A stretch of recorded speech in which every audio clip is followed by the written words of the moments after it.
Good evening and welcome once again to the Whiskey Cowboy Live. Today's show is me screwing up right out the bat. Today's date is January 14th, 2023. It is a Sunday. I'd like to welcome you all to the show. Boy, that's not a good way to lead in. Laurel says, good evening. Good evening, Laurel. Welcome to the show. You'll have to forgive me. I'm super phlegmy tonight. I don't know why. Weather, maybe. I don't know. So it's gonna be an interesting show. Tonight's coffee, butter pecan from New England brand coffee. Butter pecan. Pecan. Those buttery nuts. It's like, oh my God. Oh. Yeah. Like I told folks, my house down in Oklahoma had two pecan trees. I had one in the back, one in the front, and I was across from a pecan orchard. Pecan. Pecan brownies, pecan cookies, pecan pie, pecan getting thrown by the mower, pecan projectiles. Oh. So hope everyone's weekend has been a good one. Mine has been fairly okay. Nothing major has happened. I just looked at the date. I looked at the date. Of course I did. I had to start the show. The 14th. We're halfway through January. You know what that means. We're coming into the home stretch for the dulcimer, hopefully. I said January, maybe February. It's like, okay. Well, it's the 14th. So we keep our fingers crossed so that hopefully we will get a notification in.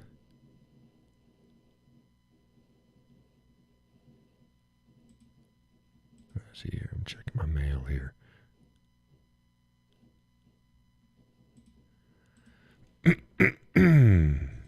No, I have no notification in right now. So hopefully, though, we will get a notification in. Okay, Laurel, how's the sound out there? Man. This phlegm is just messing me up.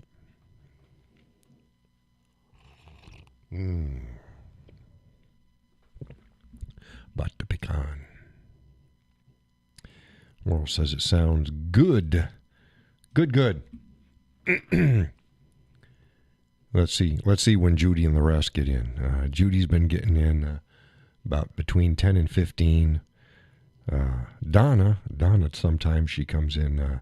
Hey, Gus is there. Gus is here early, and he's actually saying, hey. He didn't say hey. He did that. Sounds good in the thumbs up. So Gus is there. So Sally is there. The bird's there. I know the bird's there. She had to flirt with me the other day. Stopped in, picked up the beef at Gus's place. Hello. Hey, bird. Hey, bird. No offense to the bird or anybody, but I thought she was going to be bigger. I thought she's not really big. I mean, she's a bird. I just had it in my mind that she was bigger. I don't know why. She's the right size. Maybe because I was getting in the what are those? Is it cockatiels? The white ones? Those are bigger. Is that what they are? Is that the white ones? Or Gus? Anybody out there? Is the cockatiels, cockacookies? They're the bigger ones. Gus's bird is green. She's a green bird. Greenness. I don't know what kind of bird it is. I'm not a bird person. I mean, I know a few birds. Yeah, like you didn't see that coming. Yeah, I know a few birds. I can tell you the difference between a crow and a raven. I know my hawks, and I know my owls, and I know my eagles. Yeah, and a penguin, a pangolin, a pangolin. See, Gus says, good old Lucy. She's about the same size. We had one of them too. Oh, okay. Judy says, howdy, y'all. Hey, Judy. Welcome to the show. Yeah, we did the pangolin. We did the pangolin. I pulled it up. The guy that played Doctor Strange, and he narrated that nature show. He just butchered the penguins. The pangolins. Pangolins. Man, Flemish tonight. So what else we got going on? We've got, I guess, Trump and Vivek going back and forth a little bit. People want to jump on that. Ooh, nah, let it go. It ain't nothing. Yeah, Vivek was just, he's playing a smart move. He's playing a smart move, and Trump didn't like Vivek. Basically, elect me and I'll make sure that Trump is protected. It's like, yeah, no, Vivek he's a slickster. There's some people out there that think that Trump is going to pick him as a VP. I don't think so, but I could be wrong. I don't think it would be a very smart move on his part. I'm more likely to think that Trump has been secretly lining up maybe somebody from the wings, that they don't know who it is. But we'll see. I don't trust Vivek. I don't trust him at all. Laurel says he has the same sound bites as Obama. Yeah, Vivek, he recycles some things. Yeah. And he's too cool for school, too slick to click. I don't trust him at all. Haley, she ain't going. She's the quote unquote Republican version of Hillary Clinton. I don't trust her, and she's way off base on too many of her views for my taste. Gus says that he doesn't trust him, doesn't trust Vivek. See, I think Vivek is using this as a springboard for something coming up. Probably within the next 10 to 15 years. Laurel says she is way out there. Yeah. I'm really tired of her or Lindsey Graham. Hey, DJ. Hey, welcome to the show. How did Lindsey get thrown in there? Was Lindsey even a contender?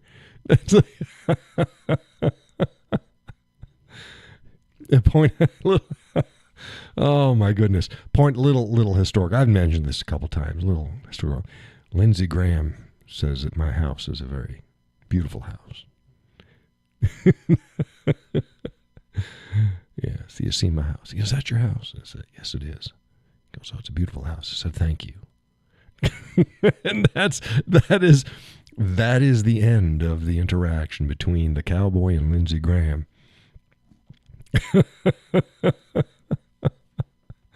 Yeah, Lindsey Graham. Hey, DJ, and everybody else is I must have missed that. Does Lindsey Graham think that he is in contention for the VP seat? Did I miss this?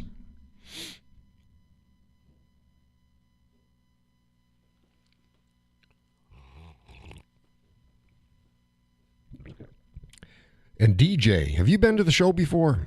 That name sounds familiar, but I'm not sure.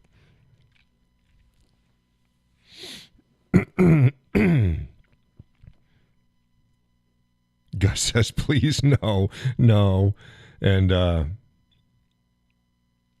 Laurel says she hasn't heard anything about him. Yeah. DJ says, yup. Now the yup is you've been to the show, right? Welcome back. Welcome back to the show. Yeah, and Krispy Kreme dropped out this last week too. Good riddance. Get the fuck out. Camel Toe Joe. His name isn't Joe. Boy, he is a nothing but a self-promoting piece of giant elephant dung. Is Chris Christie. Man. How he had any supporters is beyond me. Oh, we hear. I don't know. Can you hear that? Beep, beep, beep. We got somebody backing up out there. We had a snow squall this afternoon. Hey, Gus, the squall hit your place? Came in fast and furious down here. Gus says he is a loser. Wow. Yeah, I don't understand. I don't understand any support that he has. I mean, he wasn't good in Jersey, and he was Jersey, right? I think it was Jersey.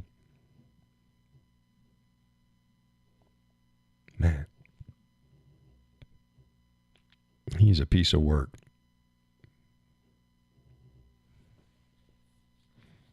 So I don't know. I can't tell you. Man, I guess I'm in my eye. They say, John, it looks like a finger. Yeah, that happens sometimes. Yeah, DJ says, yeah, he was a Jersey. And a rhino. Yeah. He was a big hornless rhino. Yeah. There's a lot of rhinos in the Republican Party. I've mentioned this before too. That big tent theory shit. No, no. There's overlaps now with a good many of the Republicans and a good many of the Democrats. There's no distinction whatsoever. Haley. Gus says we were in Manchester driving home when you ran into it. Didn't last long. Yeah, it didn't last long. We got the new National Weather Radar crap coming up on our phone. Let us know. Beep, beep, beep, beep. Like, what the hell's going on? It's like, yeah, you've got winter storm and squall warnings. Not squall, not squaw. Squaws running around. Squall warnings. DJ says most of them are unicorns. Yeah, they're just weird. I left the political party quite some years ago. The political party, the Republican Party. I'm a freelance independent guy because I'm tired of it all. And you got clear Democrats running as Republicans. I told the show, oh, look, oh, yeah, and everybody's cheering, clapping like fucking trained seals. Oh, another Democrat left the Democrat Party and they've switched over to the Republican Party.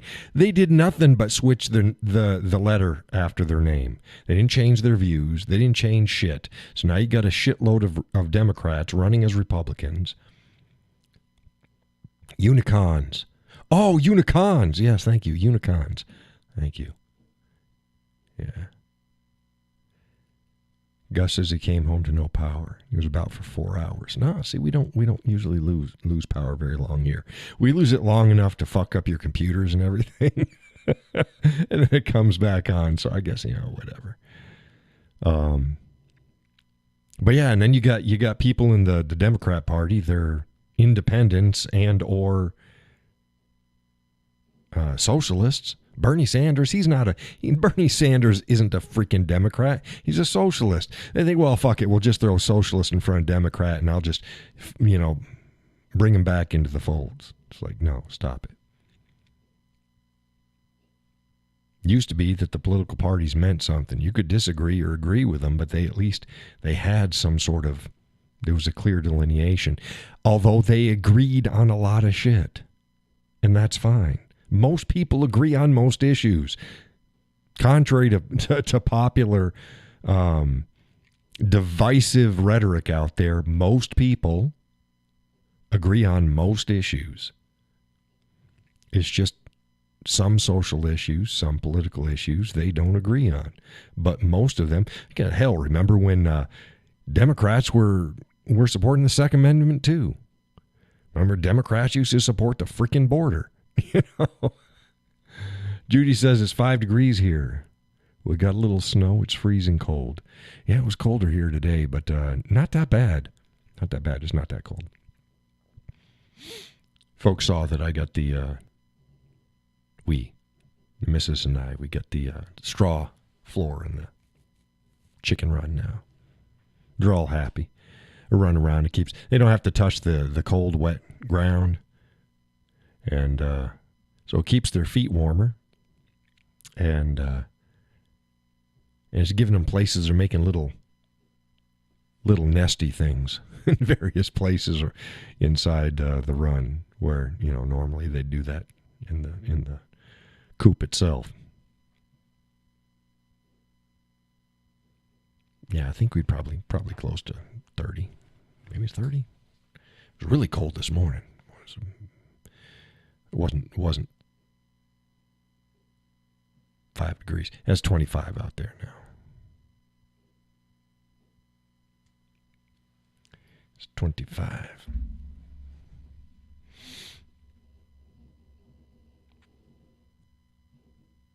Had my canoe and stuff all under tarp, and the wind blew that out. I gotta get that covered back up again.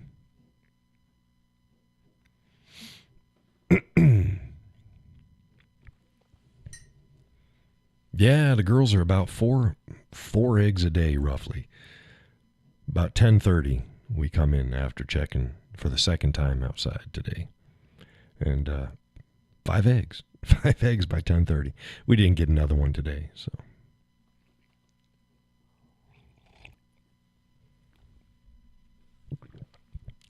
It's kind of strange getting them all that early. We usually get them in like 2 or 3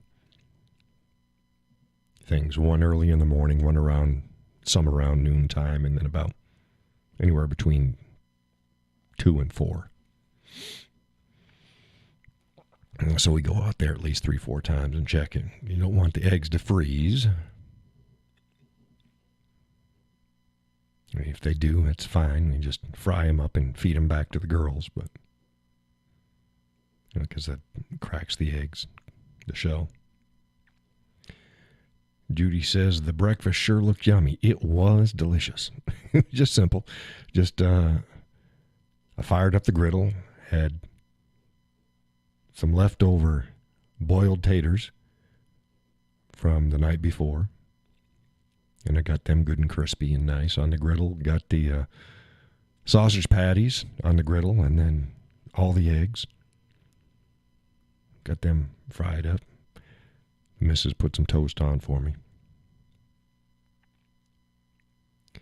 DJ says, watch the Mayorkas hearing this week. Representative Green gave a closing argument and statement. He's right on. Yeah, Mayorkas, he's a piece of work. Boy, we need some old school colonial justice to clean out D.C., and I'll just leave it at that. Gus says they let you know when they're laying. Yours always did. Yeah. Yes and no. Yes and no. They don't get, you'd think they are. Most of the time when we hear them the most is because of something that's either going on across the street or traffic, and they just get all worked up. But yeah, supposedly they're supposed to squawk and let you know, and they did. Yeah. Ours just do their gaggling and screaming at neighbors. It's like, oh, hey, they're making noises. Yeah, let's get out there. So you go, okay. You wait until they just stopped. Okay, they just stopped. Go on outside and look. It's like, son of a bitch. No eggs. It's like, yeah, so we're hoping. I don't know. But they sure like it when I come out there. Use the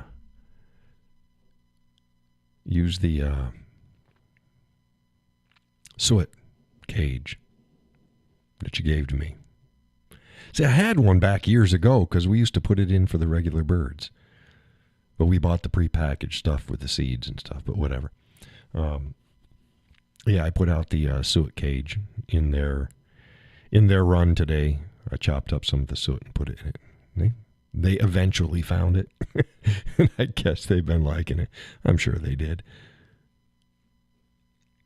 Judy says maybe he will pick Marjorie Greene for VP. Trump, yeah, not happening. That would be an interesting show. That would be an interesting show. But yeah, I don't see it. I do not see it.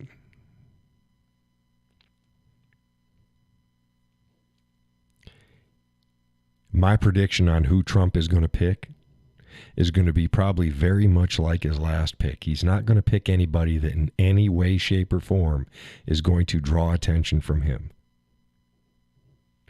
So, yeah, Gus says, don't see it happening. No. That's another reason why I don't think he's going to pick Vivek. No. My prediction is and again, it could be wrong, but I think he's going to try to pick somebody low-key. Somebody that's not going to outshine him. Somebody that's not going to stand up to him. Because that's the way Trump is.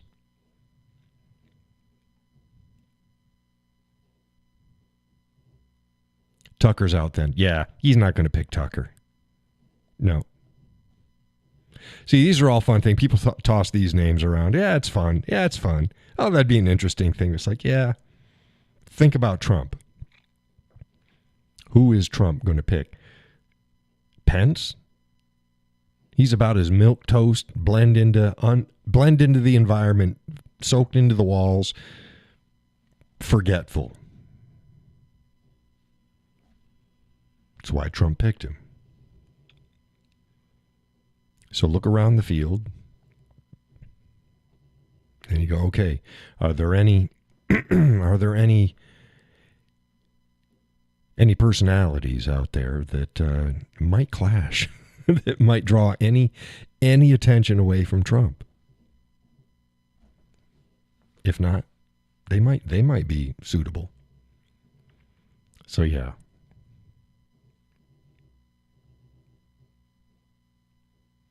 Would it be above a woman? Yeah, might be a woman. I don't know who it would be.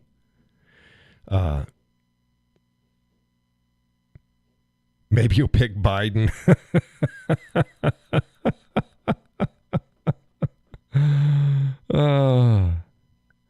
Biden would think it was a win.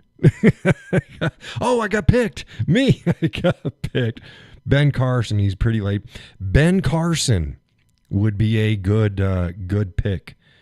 I don't think Ben Carson is not presidential material. I like Ben. He's not presidential material. He's too naive. A little bit too laid back. But yeah, Ben Carson would make a good VP. Make a good VP. He got to have the colored cred there. If you could get a female Ben Carson, that'd probably be Trump's pick.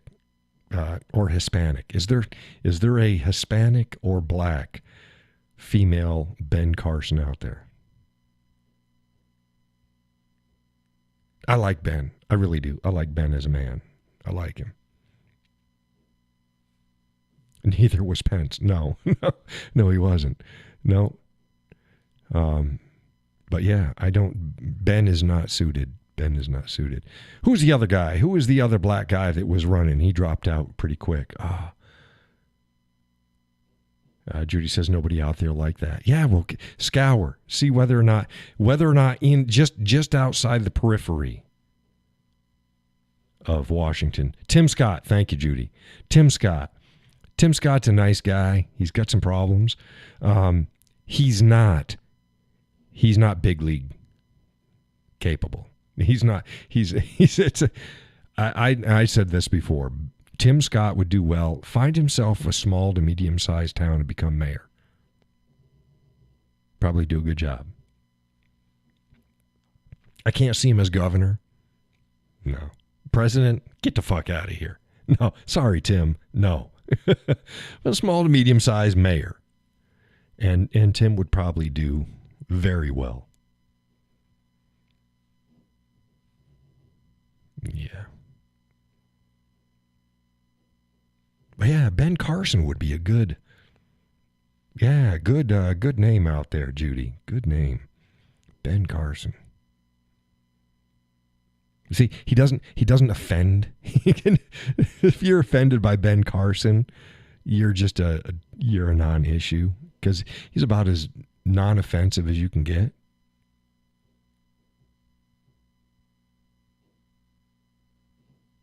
Judy says, "I like him." Yeah, I like him as a person.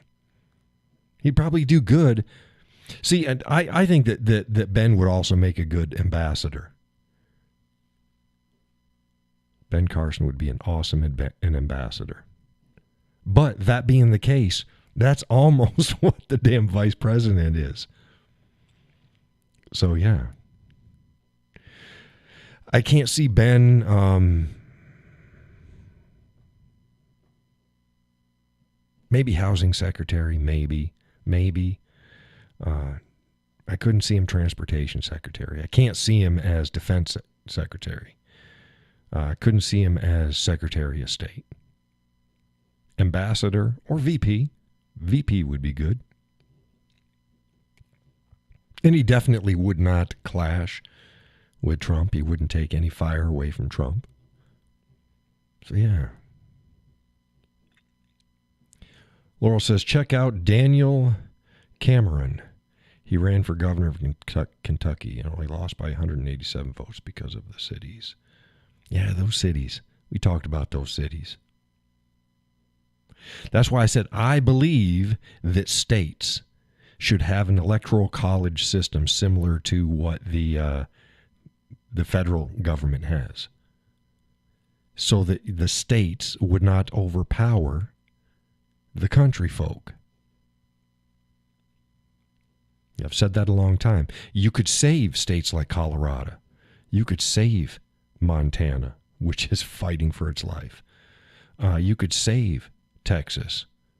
See, people think Texas is a lot further gone than what a lot of people want to think. The same way people always thought, oh, they're a big Second Amendment state. Bullshit. They weren't even anywhere close to the top. Not even anywhere close. Oh, but cowboys and guns. Oh, they love it. It's like, no. Look at what the state actually is. Not the urban myths. What's actually happening. And no, they weren't. And in fact, they're just starting to come on par with some of the other states out there. And I also often point out New Hampshire is far more conservative and constitutionally minded, to include the Second Amendment, than a lot of the quote-unquote conservative states out there. Texas. So, yeah, Texas could get Florida's another one. Everybody thinks that freaking, Florida is this freedom state. Yeah, bullshit. Don't believe the hype. Again, bounce Florida and their laws and how it really plays out against New Hampshire. You go, oh, shit. The only thing Florida's got is warmer weather, more skeeters, and a lot more humidity. They don't have more freedom. Christy Nome. Yeah, that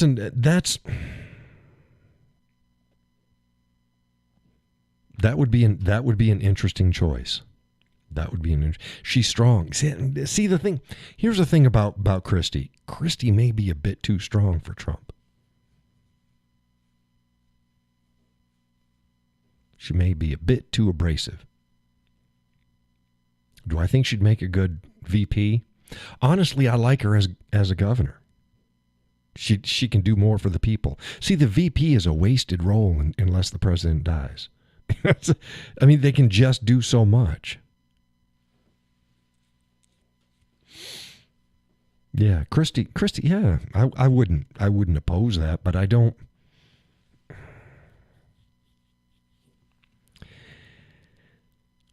I'm kind of leaning that she's a little bit too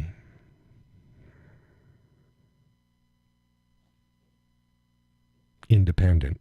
A little bit too independent for Trump. I could be wrong. That's just my take on things. Yeah, she's too strong.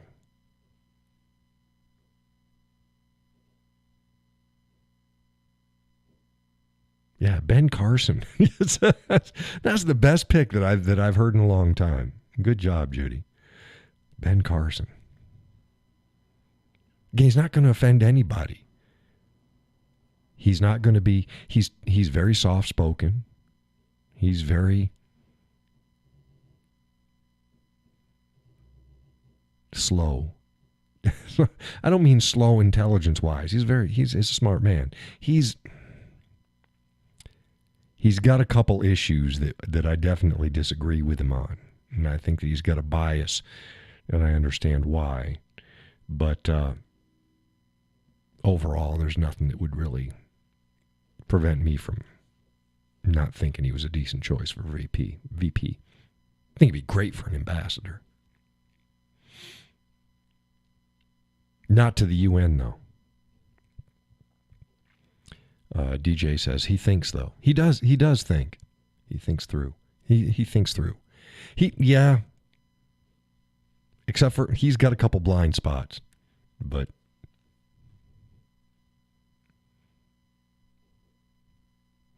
again, I've says you're never going to agree with everybody on everything. Not going to happen. Yeah. Yeah, Christy. Yeah. Chrissy, not Christy. Chrissy. Christy. Was Christy. Christy Nome. Not Krispy Kreme. God, I have no idea how he could convince anybody to back him running for president. Holy crap. Man. And he's like he's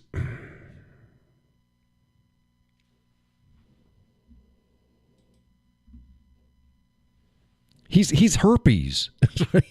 he's a herpes of the damn political system. You think you got rid of him. Oh, it's good. And then, oh shit, you got a fucking flare up again. Oh my goodness. Judy says he's so disgusting. He's disgusting in stature as well as personality wise. He's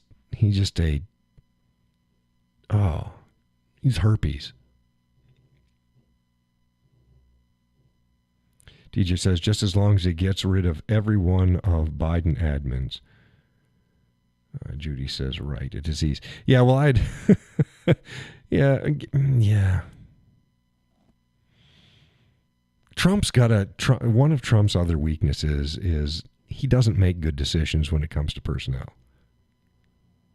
He just doesn't. I pointed this out before too. The swamp was not drained, and his political enemies had nothing to worry about. You know who had to worry about it is if you were on his staff. That's where he rotated people in and out. See, he cannot pick good people, and it is what it is. It is what it is. And, here's people need to just start being honest about Trump. You can still think that he's the better choice. You can even think he's the best choice. I don't happen to think that. If he gets the nomination, I will vote for him. But, no. I've often said, this country would be better. Look, if for whatever reason, both Biden and Trump were unable to actually run. Not that they were blocked from running, not that someone was in jail, just that there's something happened where neither of them can run again. And we had to start with somebody else. That'd be a good thing. That'd be a good start. I don't even care who the fuck it is. Let's just clean up the slate. We've got too much. We're fighting a hamper full of dirty socks is what we're doing. Let's just start fresh. Start fresh. But I don't see it happening. It might. It might. Who knows? DeSantis. Yeah.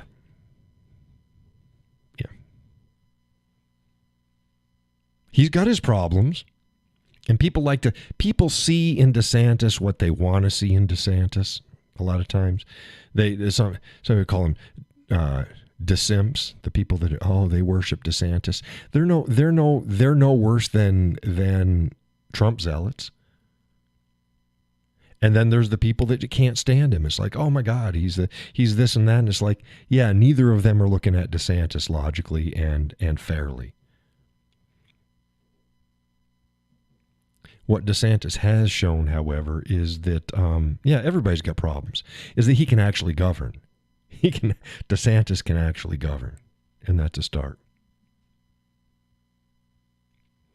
Gus says, well, tomorrow will be the start, and then a week or so, we'll get our chance here in New Hampshire. Yeah.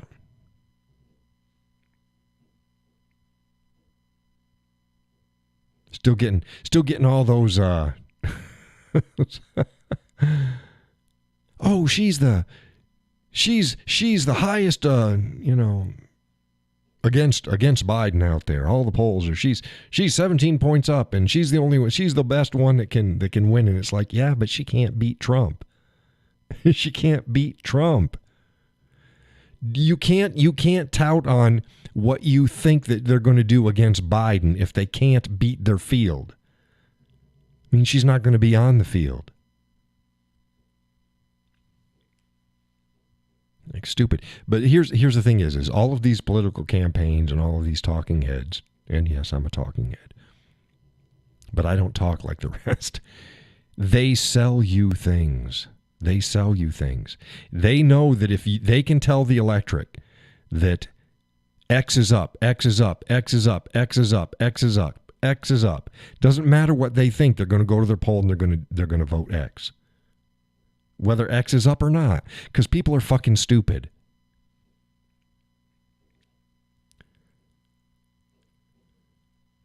DJ says that poll was screwed. Yeah, most polls. Here's the people have to look at what the poll is, who was polling, who they polled, what the actual questions are. Because a lot of times what the questions are and what the spin is to what they say the poll is saying is not the same things at all.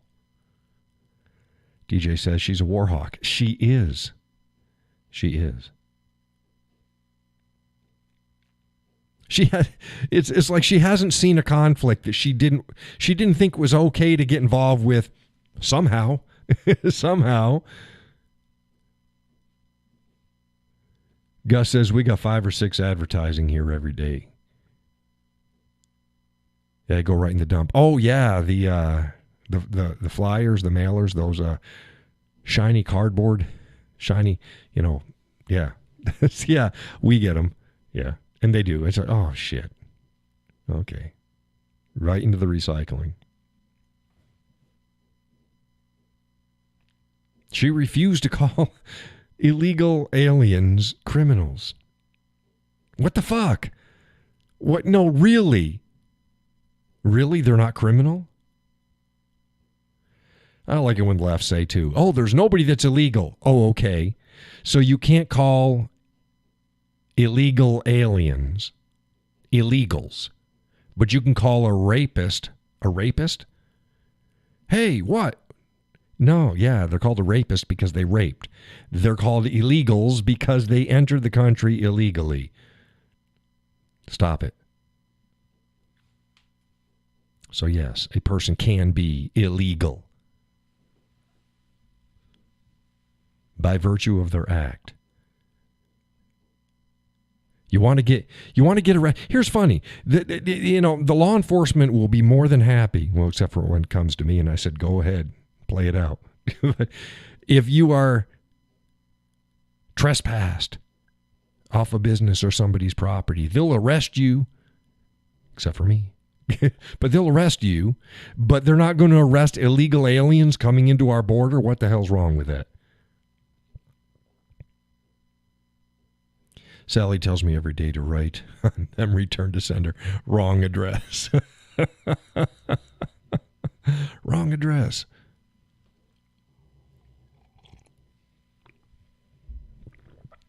If it was summertime, I'd keep them because I need some fire stuff for the pit. Fire starter.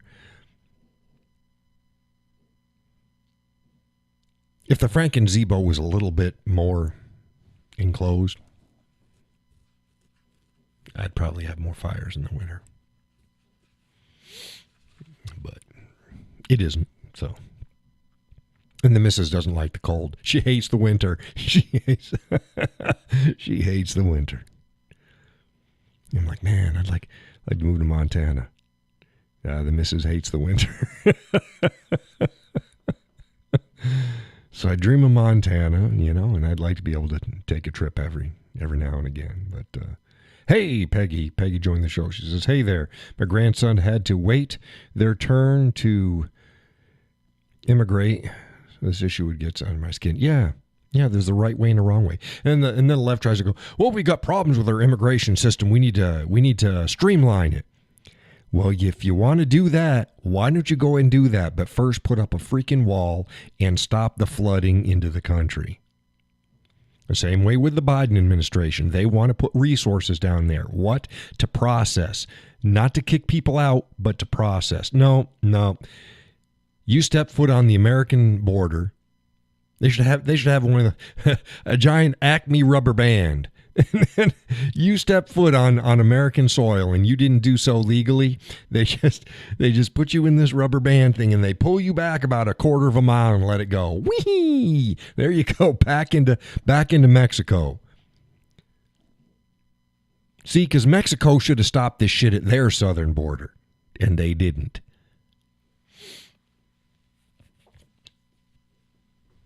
Yeah, giant Acme rubber band. I say turn the southern border into a giant DMZ with interlacing machine gun positions. And how much a bullet costs versus letting these ingrates. Oh, but they're good people. They only want the best for you. Shut the fuck up. Fix your own country. Fix your own country.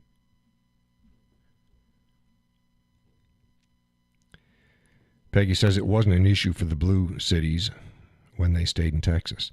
Yeah, because they knew that what would happen is they'd eventually make it to blue locations, but it'd take a few years. And they wouldn't be swamped all at once, and they'd be able to absorb the population into the general area. And sorry, Charlie, not happening. So if you're not going to plug the leak, this is the only way that got this nation woken up on the issue is bus and fly those invaders to the very blue cities that did nothing but champion and call themselves sanctuary cities. Funny how that changed. That sanctuary shit went down really quick when they started getting flooded.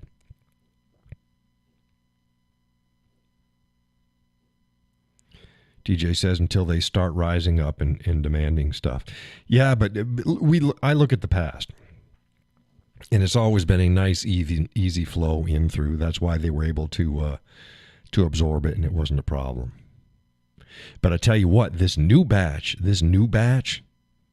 millions and millions, they're some entitled motherfuckers is what they are. Oh, they can't stay in a tent.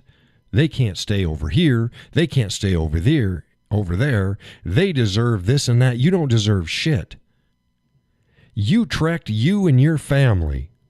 You trekked all through Central America, up through Mexico, and don't have but a couple stitch of clothes, and sometimes the kids don't got shoes, and you think that we're supposed to give everything to you? Did you see the bunch of Chinese folks that were bitch pissing and moaning down there at the southern border because Border Patrol didn't show up soon enough for them? Did you hear about that shit? I think it was something like 25 Chinese immigrants, and they got all pissed off because the Border Patrol didn't show up fast enough to process them in. China, get the fuck out of here. Like I said, Mexico is just as much a part of this problem as anything else. They're just funneling people through here. Can you imagine if, hey, how about this? Wouldn't this be a hoot? You pick the people up at the southern border and you put them on a plane and you touch down in Ontario, Canada, and say, there you fucking go. There you go. Do you think Canada would put up with that shit? Drop them off in Alberta, Canada. There you go. There you go. But these people went through how many damn countries to pick the United States? You know, this racist freaking oppressive nation that we are. Everybody is doing everything they can, legal and or otherwise, to come here. And they think it's a right to be here. It's a right to be in such a racist country? You'd think that the United States was South Africa before it was handed back over to the non-white folks, who then started their own genocide against white people. Ship them to Palestine. Yeah, there you go. Gaza. There you go. There you go. You're now a Gazan. There you go. Look, you're in the Mediterranean. Look, it's beautiful, warm weather. This could be paradise. Oh, there you go. Boots on the ground. That's right. All of the illegal invaders, they get on a plane and they're like, "Man, this flight's taking a long time." Yep. Hold on. Put him in. Load them up into military cargo aircraft in the cargo containers. The shipping containers, but inside the shipping containers you have all the seats, so it looks like they're going into a regular airliner, and they go in and they're really in a cargo a cargo container, and this cargo container has all these parachutes on it, just so you don't even have to stop when you fly over Gaza. You just have to get low enough to just airdrop these cargo containers of invaders into Gaza. Whee!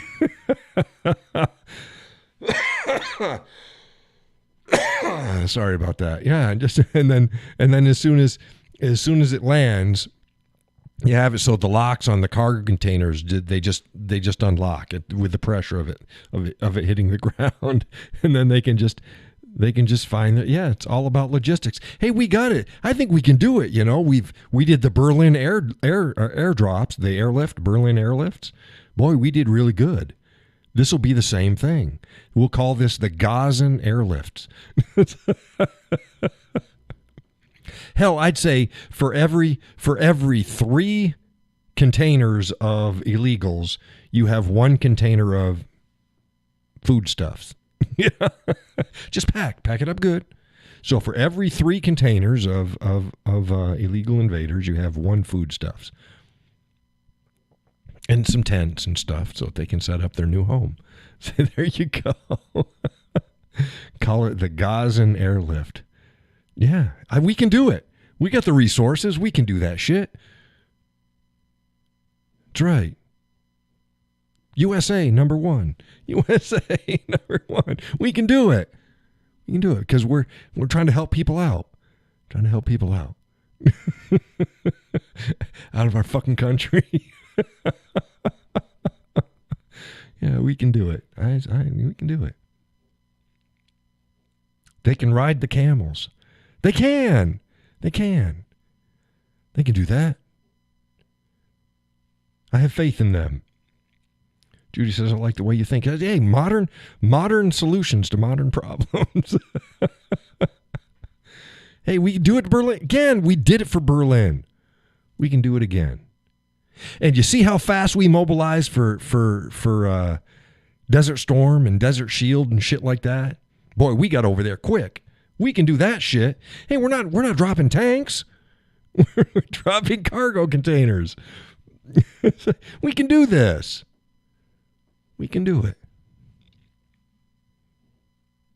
Maybe I should send the Biden administration some emails. Take a week. I'll figure it out. Figure out the logistics. Folks who follow my content, they know I'm all about logistics. We'll get it done. I'll figure it out. It'll be like that was the movie Dave.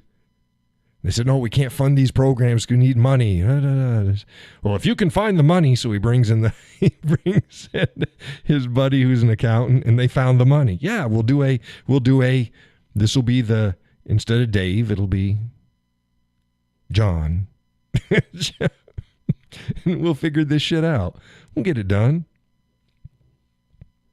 Yeah. But yeah, definitely get that wall built. Yeah. Oh, walls. You're against walls? Have you seen the wall that Egypt put up between Gaza and Egypt? Holy shit, it's a double wall.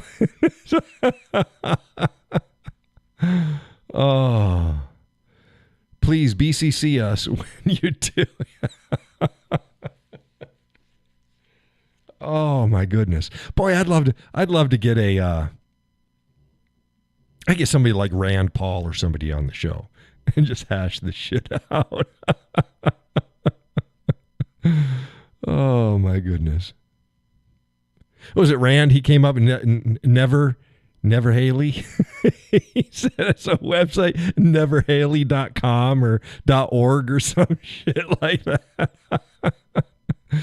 Oh, man. Yeah, he's not afraid to let it fly. Yeah. Yeah, I'd like to get Rand on the show.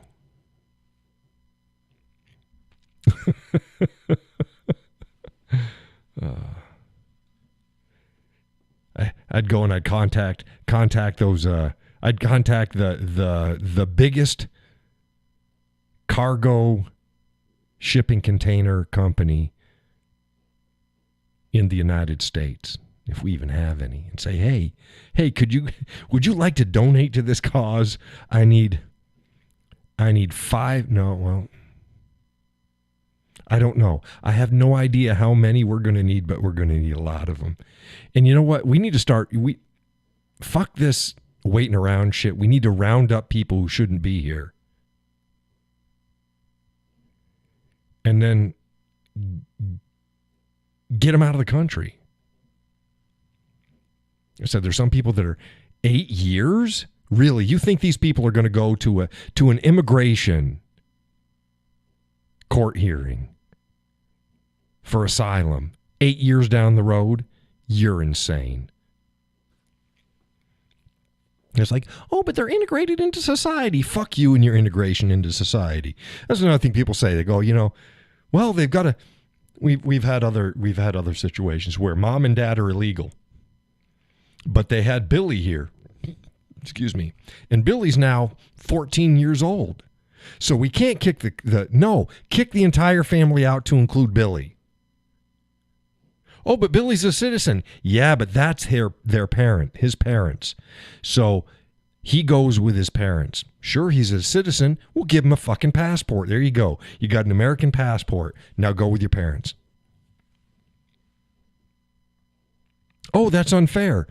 Service members bring their families all around the world, and they have to integrate into society as best they can.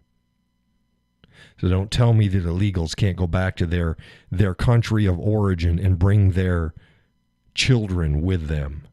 They'll integrate. Peggy says it would be more fitting to take Chinese contractors.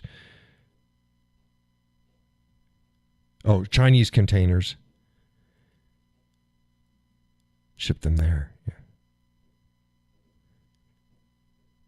You could. I don't care whose container it is. I like the Gaza idea, though. Airdrop into Gaza.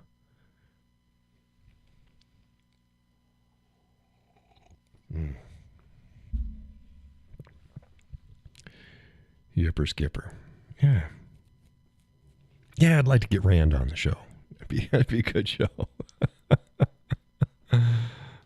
There's a couple others.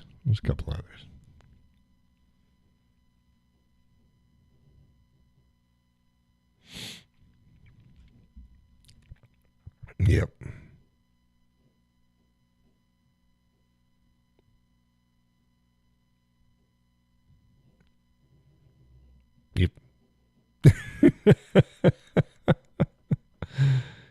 like, well, everything got quiet. Well, yeah. Okay, what other news was going on? Let's see here. Let me take a look at my. Oh, Jesus. Yeah, the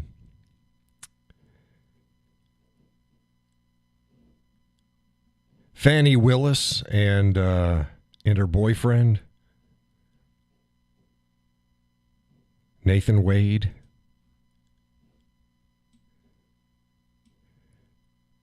Willis and Wade. What you talking about, Willis? Boy, that shit. You know, it's either going to be swept under the carpet or these two clowns are going to find themselves in prison. Gus says, I don't care where they send them, just not here. I can't think of a lot of places. I can think of, yeah, he was trying. No, you did good. You did good, Gus. But yeah, that's trying to use RICO statutes against Trump and his associates is a stretch to put it mildly. But she's going to take her boyfriend, who has absolutely no major criminal prosecutions underneath his belt, and pay him 3 times her own salary. She's like, I think she's like, don't quote me here. I think it's like 120 to 130 grand a year is what she makes, something like that. And she was paying him over 300, and she chose him for the job.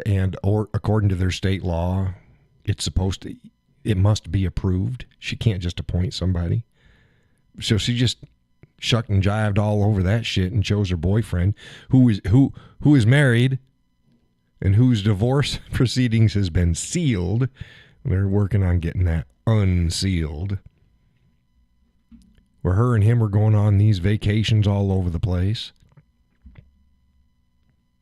He's got himself a $150,000 car. Didn't have it before. Well, you're making over 300 grand prosecuting a case. Gus says, DA Fannie Willis breaks for silence of the affair and proper use of taxpayer funds. You cannot expect black women to be perfect and save the world. We need to be allowed to stumble. Yeah. Oh, she breaks her silence on the... Oh, so she's trying to play the I'm imperfect. I'm just an imperfect person. You need to show us grace. Grace my ass. How about this? Grace with your lips on my asshole. It's like, I'll give you some grace. No. She is a worthless individual. Don't try to pass that shit off. Should be allowed to stumble? No, you shouldn't be allowed to This isn't something like, oh shit, I didn't pay my rent for a month. She had years and years and years, and that's fine. She's got her reasons, but hey, it is what it is. And then she hires her boyfriend for that job. Now she's going to try to play the Judy says so worthless, disgusting. Yeah, she's going to try to play the, and like I'd posted up online, you just wait. It's going to be the, I'm black. Cut me some slack. You racist fucks. I didn't post it exactly like that, but that's the gist of it.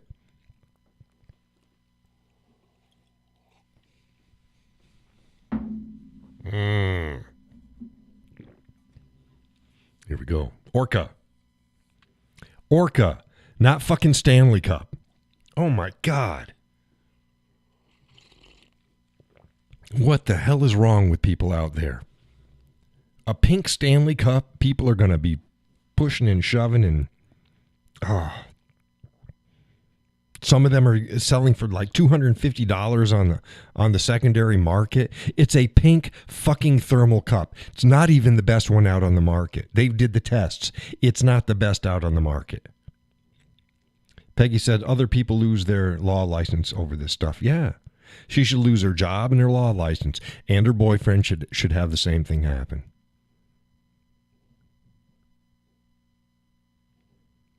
Yeah, pink Stanley Cup. Oh my God. And this is funny because this is after everybody's screaming, oh, the economy's so bad, groceries cost so much. And they're going ape shit over a pink Stanley thermal cup.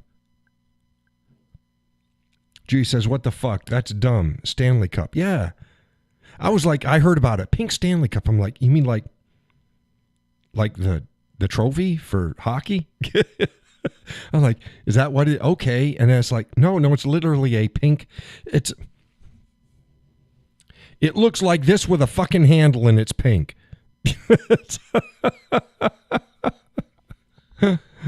And then I read an article. This kid was, this woman's daughter got berated at school. She was picked on and bullied because her mother made her a fake pink Stanley Cup.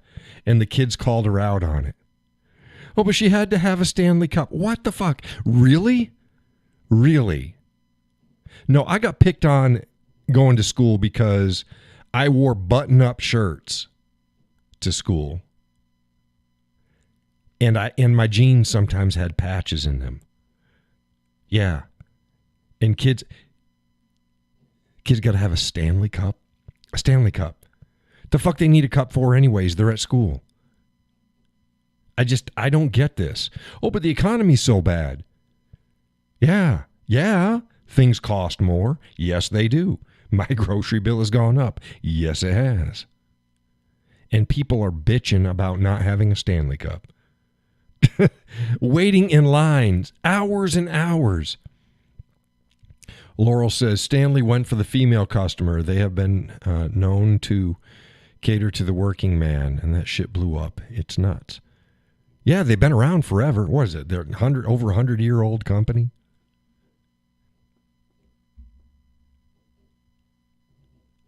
I can see them catering to the working man. They need a thermal fucking cup. But again, they did the test, and the Stanley Cups aren't any better, and a lot of times they're worse than some of the alternatives out there. So yeah, let's go for the females. And oh man, the females, Jesus. And go. John's going to get sexist here in a second. Hang on, folks. I'm going to take a sip of coffee. And I'm going to get to it. It's not really sexist. It's getting real.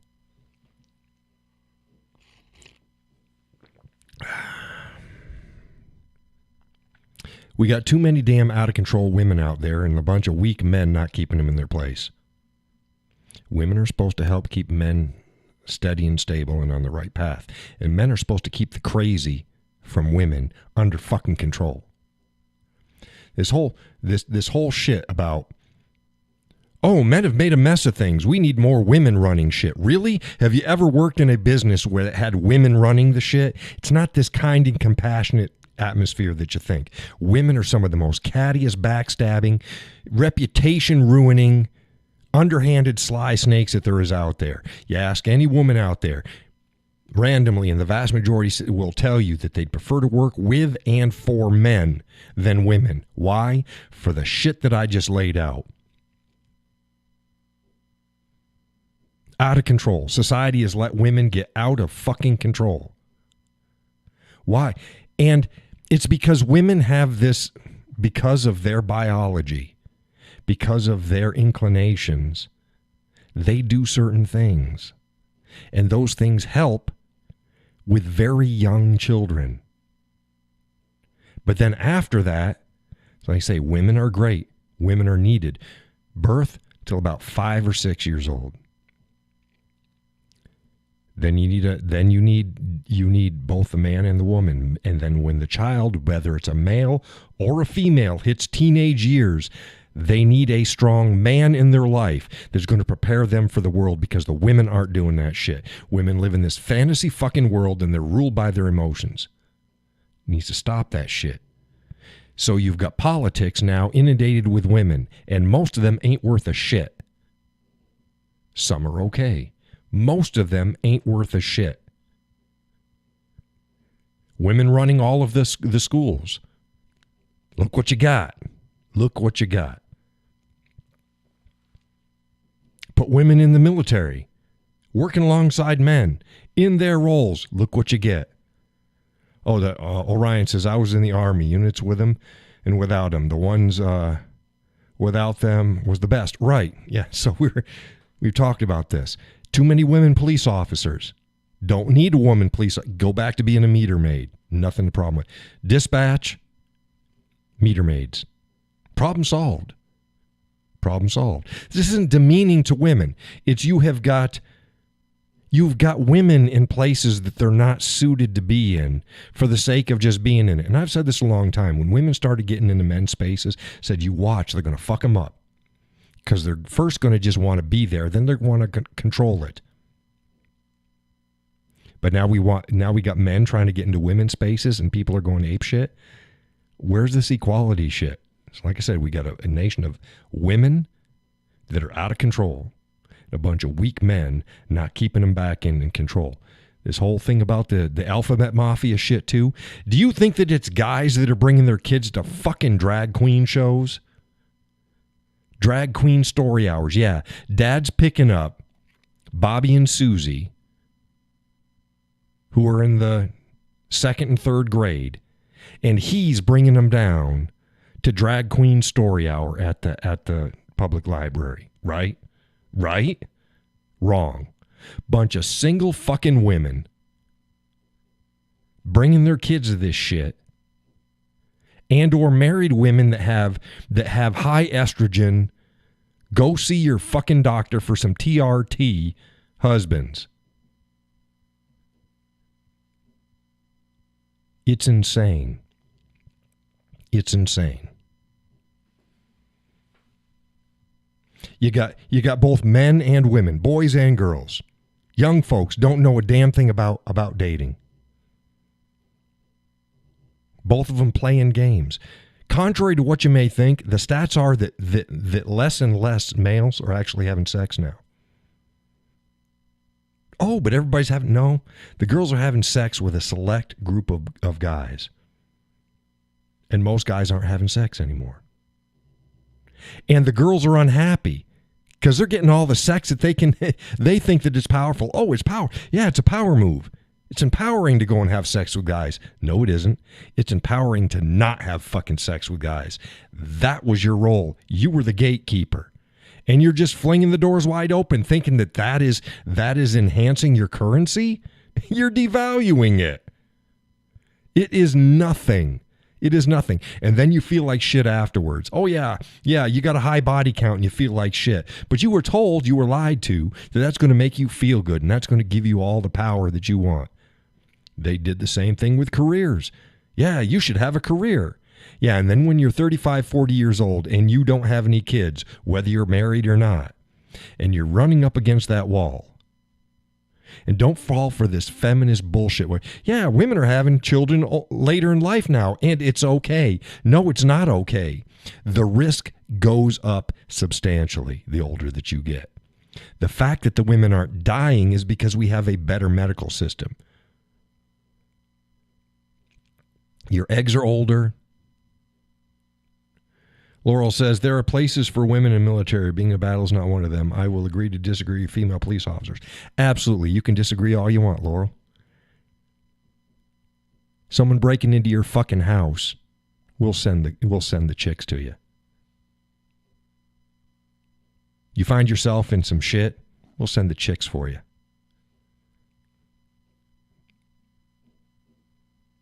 No. Been there, done that. No, I got no use for women police officers. None. I'll be social to them. They'll be fine. Laurel says, I am well armed. Okay. Good. Don't call the police. I call the police when it's over. That's fine. But yeah, no, I got no use for female police officers. Again, I'll be social with them. They can't control themselves. An average, you take a female police officer and you take an average dude that does not want to comply with her, she's going to get herself hurt and she's going to get her partners hurt because they're going to have to come in to help save her ass. And people can say, well, there's some guys. Yeah, there's some guys out there the same way, and they shouldn't be police officers either. Don't get me started on the number of guys that I don't think should be police officers. So it's not just no. Oh, he just doesn't like females. No, it's not it at all. I love females. Don't make them police officers.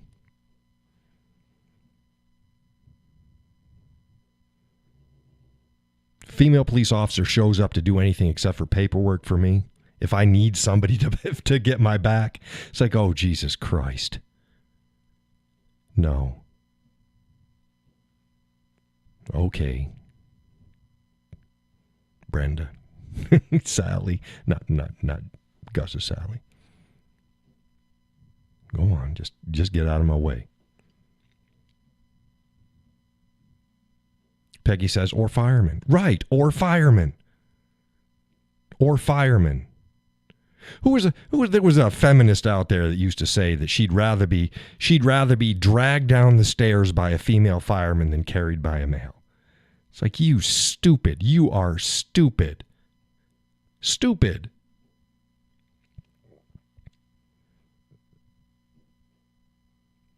Women cannot, as a rule, pass the same physical standards that men can.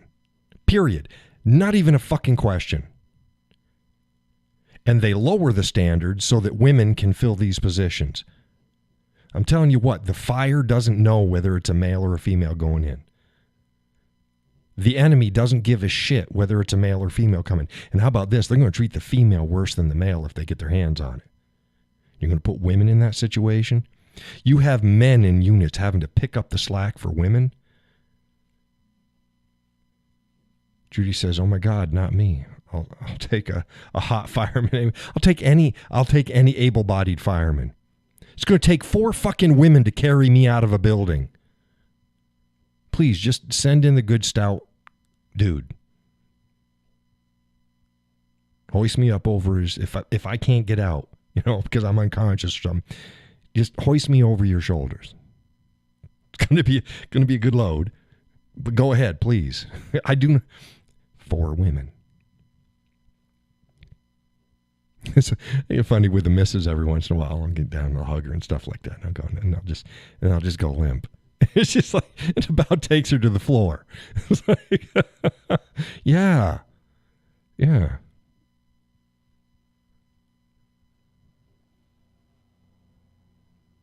Just size.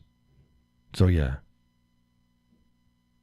Don't worry, Laurel. I don't think anything worse of you. Because you think female police officers are fine. In some situations, a female police officer can de-escalate better than a man. Some, but it's very rare. I've been watching videos online. Some of the worst and most escalating officers out there are females. Because they got a badge. It's like, oh. Judy says, how would a woman even carry you? That's crazy. I don't know. I guess they could. She's going to put 220 plus pounds of 6'4" me over her shoulder and carry me? Because I tell you what, that weight ain't even the same as just picking up the same weight. Dead weight, as in a body, is way harder to move than a solid weight. And she's gonna pick me up and take me someplace. She's gonna get hurt and I'm gonna get hurt. So again, it's not that I got this animosity in it. No, women can do certain things and they can do them very well. There's some things that they can't do very well. And trying to point out, well, I know this one that could. Oh, that one. Oh, and you think because she's big? We found that shit out before, too. Women who are big and used to pushing their way around with guys get their asses handed to them if the guy pushes back a little bit. They're not as strong as they think they are.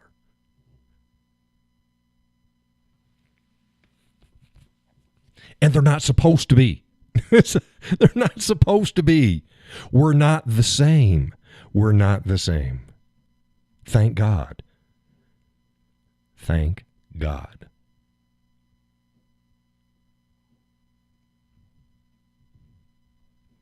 Gus says, I would have never been able to carry you out of a burning building even when I was 25. No, that's okay. That's where you get Billy Bob next door. You go. I tell you what, Gus, if that was ever the case, wake me up, revive me, and I'll carry you out of the building. Deal?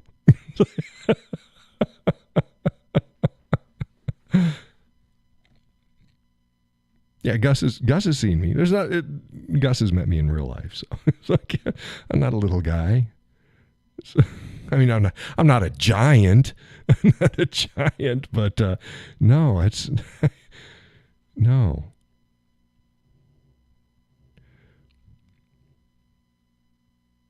Gus would run in the building. He'd see me, and I'm on the floor. He'd like, Jesus Christ! I said, wake me up, Gus. I'll carry you out. Oh. Yeah, and here's another thing that you have to figure out too. Like with firemen, they've got gear on too. It's like, so you're looking at anywhere from 60 maybe light, but up to 130 pounds or so of gear. How much gear do you think you'd have on there, Gus? I mean, granted, it's distributed fine, but I'm talking about you going in full on. You got your tank, and you got, give yourself those pry tools or an axe and stuff, and just it's a good bit of weight that you guys are carrying around. And then you got to worry about carrying a big dude out. No, stop it. We were taught how to do big people. Yeah, sort of like how they teach you how to lift a motorcycle when it falls down. It's like, no, use some leverage. It's like, no, you might be able to do it if you could get me up on your shoulder, right, and your legs up underneath you. You could probably do okay.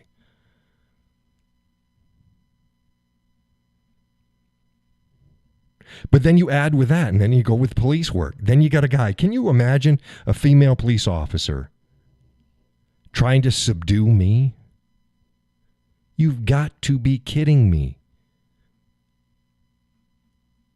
It says close to 80 pounds. Okay, so I was overestimating, but it's still a lot. Still a lot. That's why female officers have to rely on tasers and guns and shit, because they can't go hands-on. Are you kidding me? I talked about that video. It said a scrawny little black guy had either 4 or 5 females try to get him to stop, and he just shook him off, and off down the street he went. It's like, what the hell are you going to do? You get a good strapping young, criminally oriented dude that does not want to comply and does not recognize the awesome aura of your badge and your uniform. What are you going to do?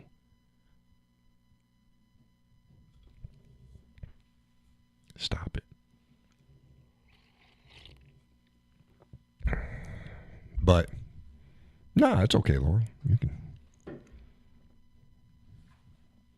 It's just one of those things we just have to agree, just disagree about.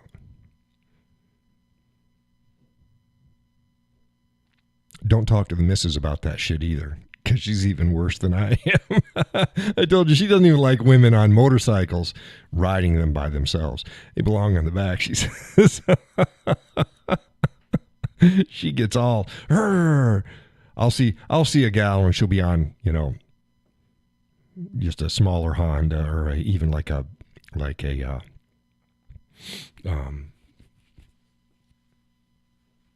Harley. God, I can't think. It's like, what do they call it? What's those small ones?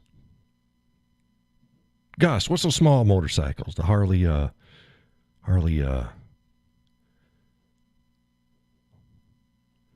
good firefighter will only last 15 minutes in a working fire.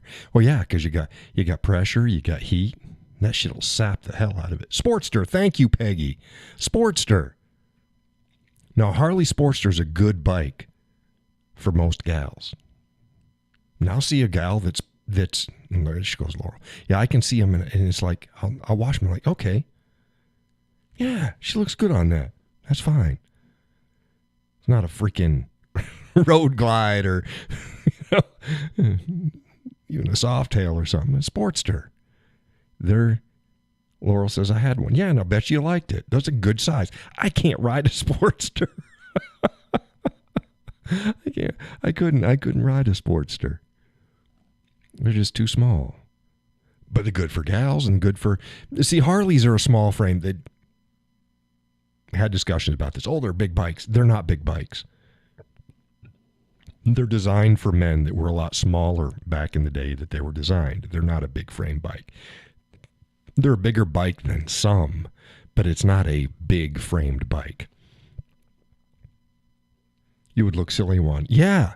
I'd look like those, you know those guys that they get those little mini motorcycles and they ride on them and they look like, that's what I'd look like on a Sportster. Ain't like a Nomad or something like that. Something big. Valkyrie.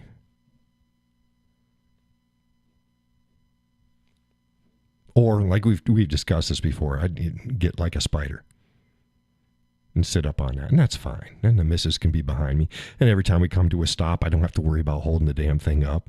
Not that I couldn't, but if you don't have to, what the hell? Just don't. Sit there and have a good time.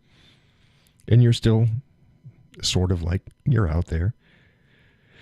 But yeah, when I see a gal on or even if she's on a crotch rocket, but that's small, that fits her frame, that fits her size, you go, okay, that looks good.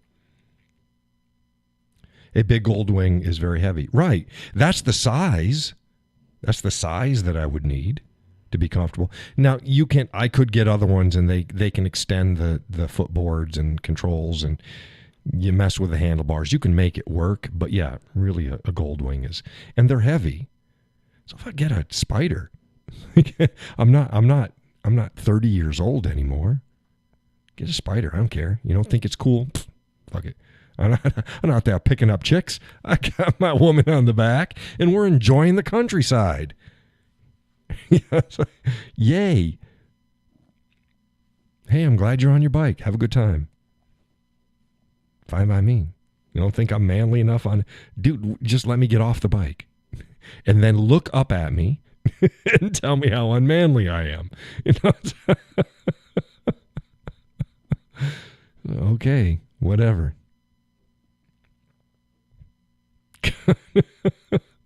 No, just have fun. But yeah, back to the missus. Oh man, it doesn't matter. I'll go, hey, she looks good on that bike. And you can see her blood pressure going up. She's like, no. It's cute. It's cute. She's adorable.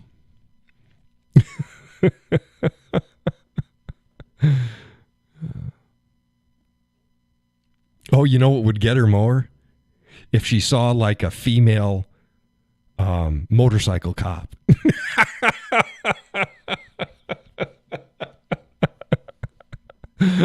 Oh, she'd probably have another heart attack. Oh my goodness. Oh.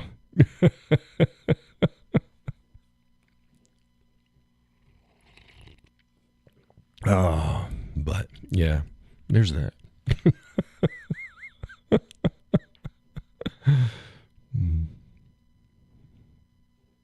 I hope when she hears this, she takes it in good stride. I give her shit about it anyway. So, oh my goodness.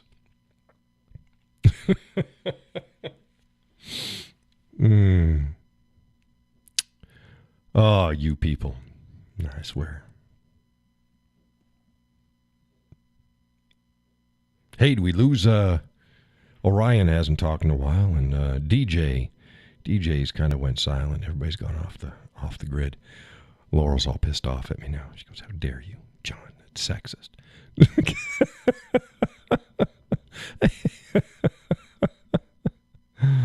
Oh.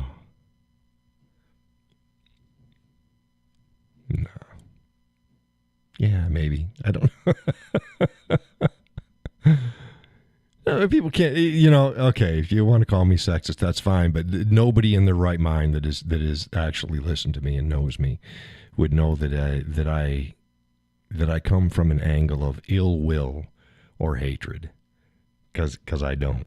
I don't. It's the complete opposite. It's the complete opposite. I love women. They make me a jolly good fellow. I like women. That's supposed to be beer. Whatever. But, yeah. I think that too many guys, they don't like women, so they don't give a shit. You know, women think they're winning, and they're not. Women are miserable nowadays. Laurel says, yes, you can be sexist, but I won't hold that against you. I understand your point of view. Thank you. You also understand I'm a different generation than most of the folks that are growing up nowadays. So just, yeah. And you know, women in the past, they used to be a little sexist too, but they used to adore their men. Flaws and all. Adore them. Back them up. Back their play. Praise them. Don't belittle them. Care about them. Make them good sandwiches.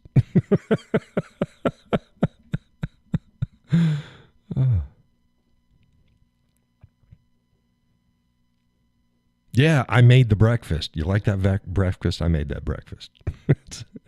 I did that. I cook. I do not need the missus. I want the missus. Laundry? Guess who does the laundry? I do the laundry. Because it's downstairs. It's in the cellar. I do the laundry. I mow the lawn. I shovel the snow. I fix the shit that needs to be repaired. I build shit that needs to be built. I cook. She cooks too. I cook.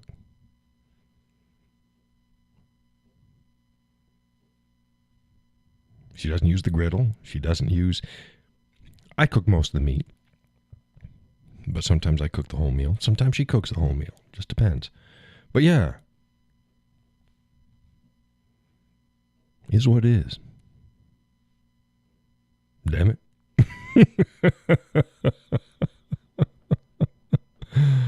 Oh, my goodness.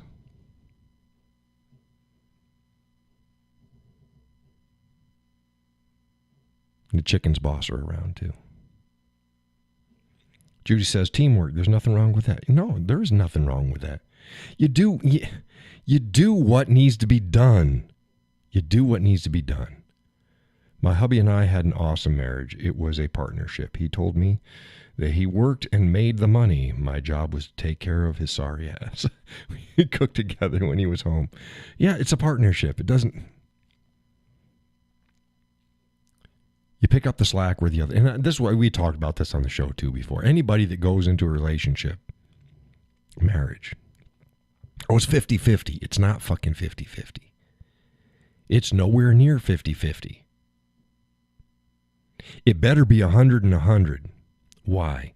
Because there's times the other person can't.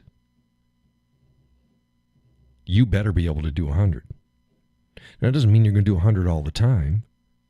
But if you have this expectation that it's a 50-50, that's naive. That's naive beyond belief. It's 100-100. Because somebody might get hurt. Somebody might be having some bad times. Laurel says he was forbidden to make meatloaf there. Yeah, see, we all have our limitations. Know your strengths and weaknesses. And when you find your weakness, either eliminate it. Like, okay, if you couldn't make meatloaf, fucking learn how to make meatloaf. Or don't make meatloaf. Nothing wrong with that. Nothing wrong with that.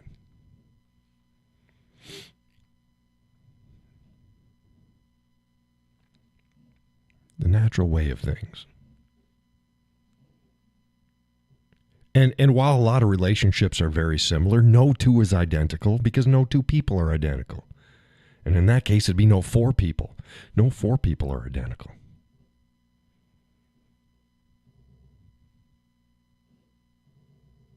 Like, hey, nobody's perfect. Everybody is flawed. Except for me.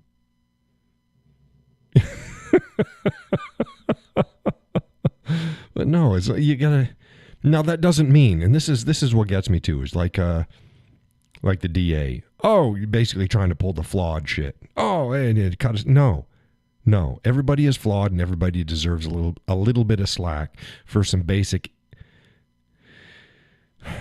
shortfalls. But then there's other shit. You don't put up with it, and we talked about this too. Oh, you're perfect the way you are. No, you're not. No, you're not. We're never perfect the way we are.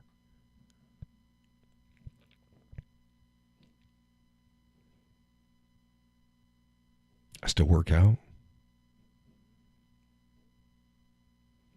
I still exercise my brain. I still try to expand my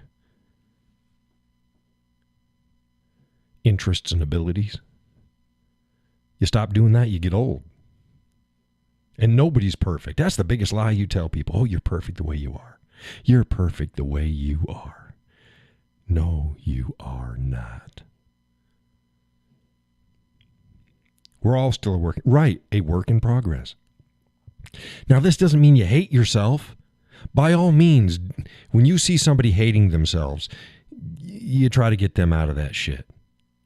But there's a vast difference between hating yourself and thinking you're fucking perfect. And here's the problem. When you think that you're perfect and the world knows that you're not, because you're going to come up against people. No matter how many liberal idiots out there, you're going to come up against people who are realistic, and they're going to go, no, you're not. And then you're going to get pissed off, and then you're going to hate yourself. It's like, no. Just be honest with yourself to begin with. Work on that which you can work on. Come to peace with that which you truly cannot fix. Because there are some things you cannot fix. If you're not the smartest tool in the shed, no amount of trying to learn is going to change you. You're going to get frustrated. That doesn't mean you don't exercise your mind. But you're not going to be freaking Einstein. Be comfortable with it. Find your strengths. If you're physically unable to do something, know your limitations, but be fair and honest about it. Is it because you really can't, or is it because you're lazy and you don't want to push yourself? That's what most people are. Not everybody, but that's what most people are.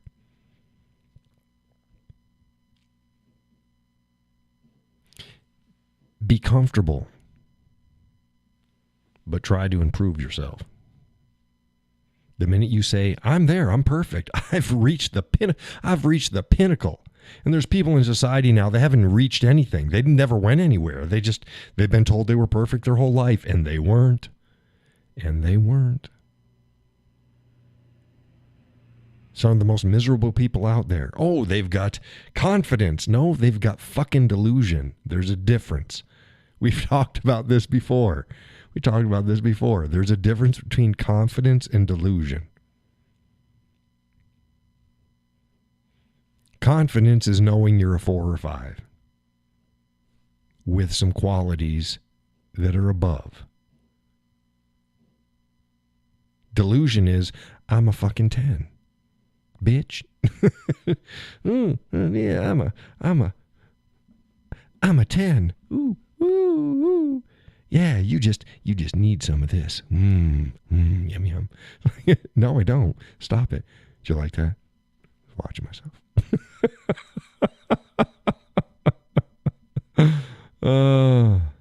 Gus says, Sally took over the grilling. She does a good job. Oh, she does a great job. Sorry about that. I downgraded it from great to good. She does a great job. But I was raised to cook anything, so I have no issues with cooking. Well, that's okay. You do what works for you. You do what works for you. It's fine. Boy, that cooking came in like we had already advanced from that cooking. Very advanced from the cooking.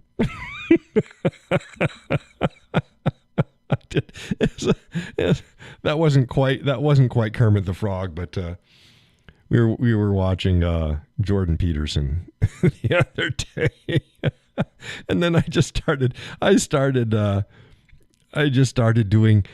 talking Jordan Petersonisms. I just talk about this and that like Jordan Peterson, but with Kermit the Frog's voice, and it was funny as hell. Oh, Gus says, I would never starve. I hope not. Hey, Gus, how come you have a capital S in there? He says, I would never starve with a capital S. Would you a little starve? Does that mean you'd be hungry? It's like, he goes, no, damn it, John. I'm on my phone. It's my Finnegers. It's my fat Finnegers. See, Gus can always tell when I'm typing back to him in Messenger when I'm on the phone because some strange shit comes out. It's like, I didn't mean to send that. That's not what I said. It's my phone. Technology is a wonderful thing. Yeah.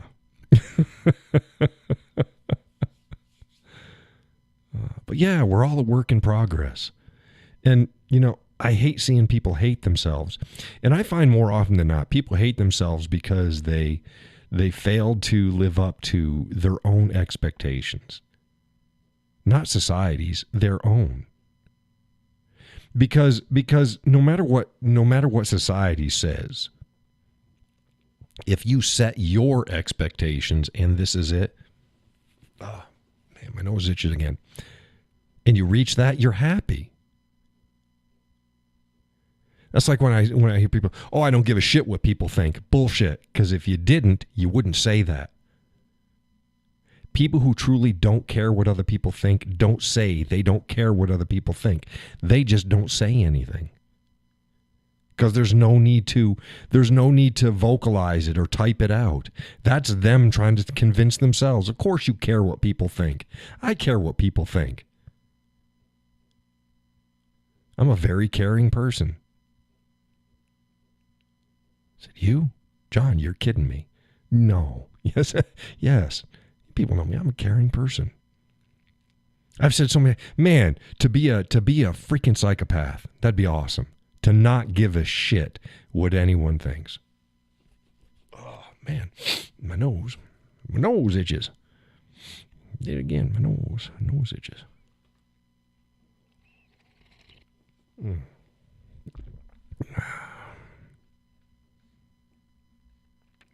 It's also what made me a great police officer, because I care about people. I know the purpose and intent of the law.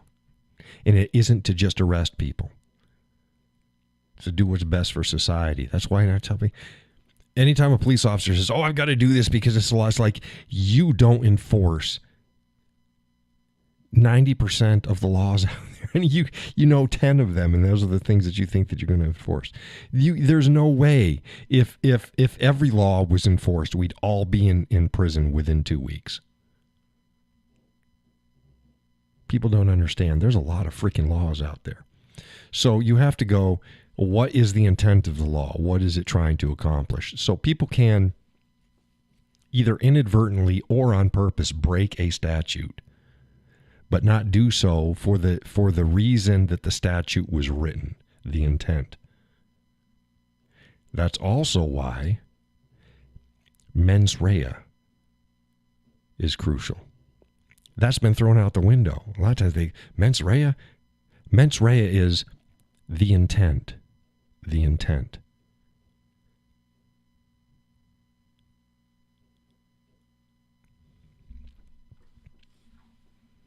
A lot of prosecutors now, they don't care what the intent was. Did you break the law? Okay.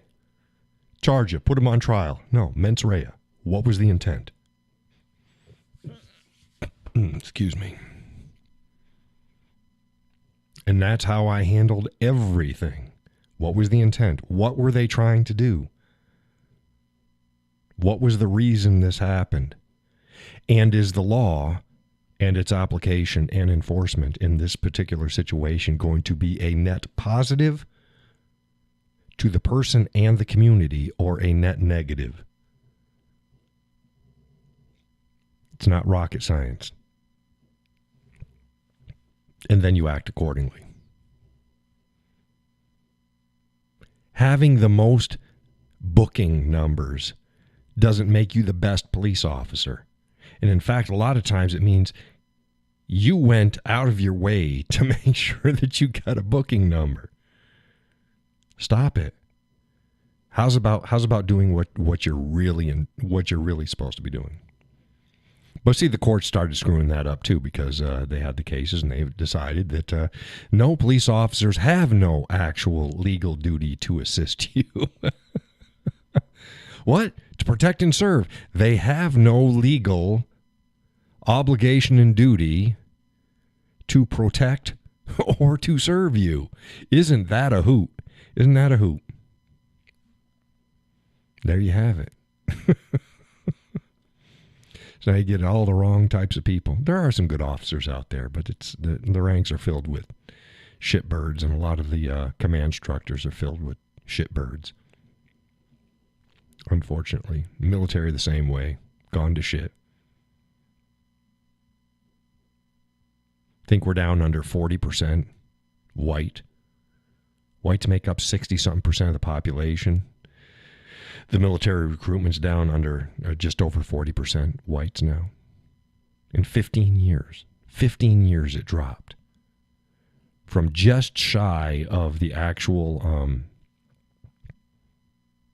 demographic makeup of the nation to well under.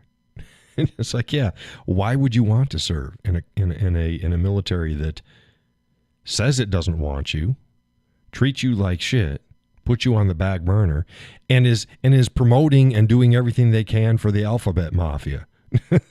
Why would you want to be in there? Why would you? I have said time and time again, thank God that we've got the technology that we do. Because, military smallest it's been in 40 years.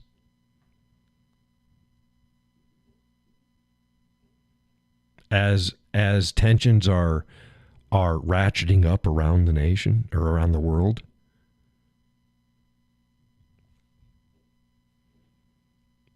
if I had a kid that was thinking about joining the military right now, I'd be like, what I'd rather you did is let's go train. I'll train you.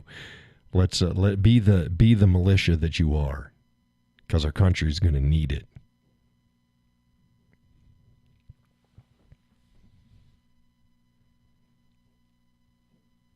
Crazy. And the sad part is I was Mr. Gung Ho in the military. I was Mr. Law Enforcement. I was super cop. And I have to look at both of the institutions which I dedicated my life, had my blood, sweat, and tears to serve the nation, go to shit the way they are. Yeah.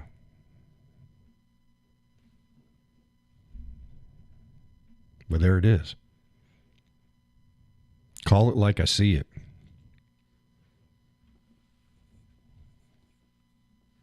Doesn't make me friends, it doesn't make me friends. If it doesn't, oh well.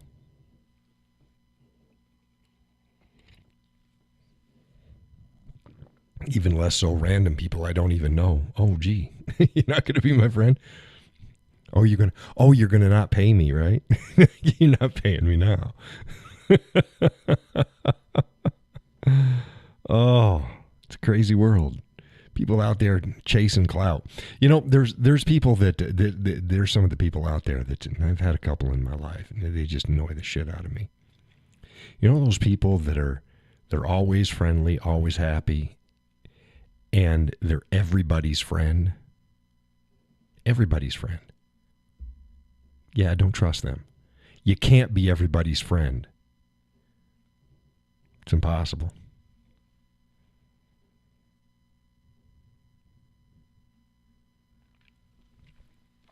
And I'll tell you, if I call you my friend, take it as a compliment that it is. I have a lot of acquaintances, and there's nothing wrong with acquaintances. We need acquaintances. Acquaintances are what help society run. I got a very small friend group. So I can tell people, keep your shot group and your friend count small and tight. So when I see these people, I've been friendly with them, and they'll stab you in the back if they think that the majority of the other people are going the other way, because they care about friends. Gus says a lot are rolling in the graves as we speak. A lot of who? The people in our past professions?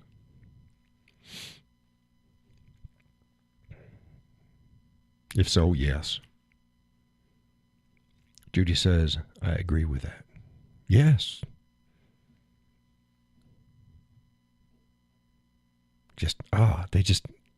There's something about it, because you can't, here you go, you can't agree with me, and you can't agree with him, and you can't agree with that other person over there when we're diabolically different.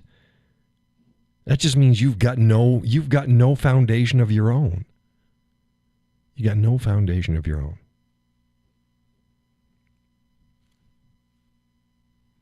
Now, that doesn't mean that you can't be civil. I try to be civil with everybody until it's time not to be. And then when it's time not to be, well, you call down the thunder. We're gonna see how this plays out. Wrote up again. That's another thing I wrote about. Passive-aggressive bullshit. I hate that. That's a sign of weakness. You're a weak motherfucker if you're passive-aggressive. You're not clever. You're not intelligent. You're weak. You're either weak physically or you're weak mentally or both. Because if you're strong physically, you don't need to be passive-aggressive. You just fucking be aggressive. I got no problem with that. We'll deal with that. Passive-aggressive is the illusion of aggression.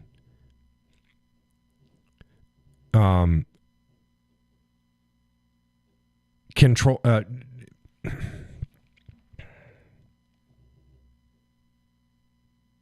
Encouraged by a society that has stopped people from getting their teeth knocked in. It's encouraged by distance and the ease of communication without direct consequences. Gus says the ones that have served and already passed. Yeah. I hate passive-aggressive bullshit. And here's when somebody, I'm not passive-aggressive. There is nothing passive about me. Nothing passive about me at all. Nothing.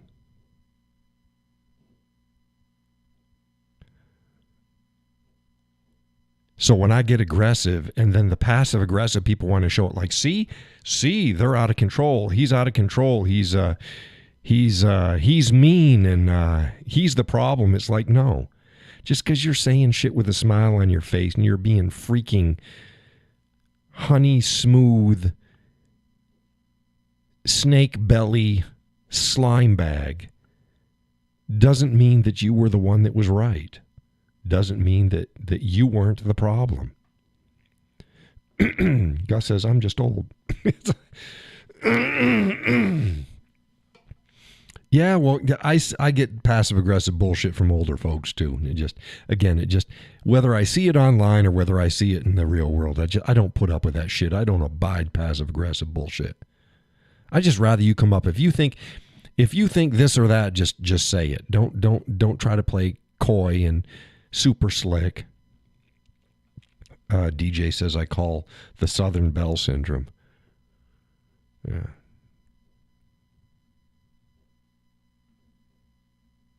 I don't mind people being genteel.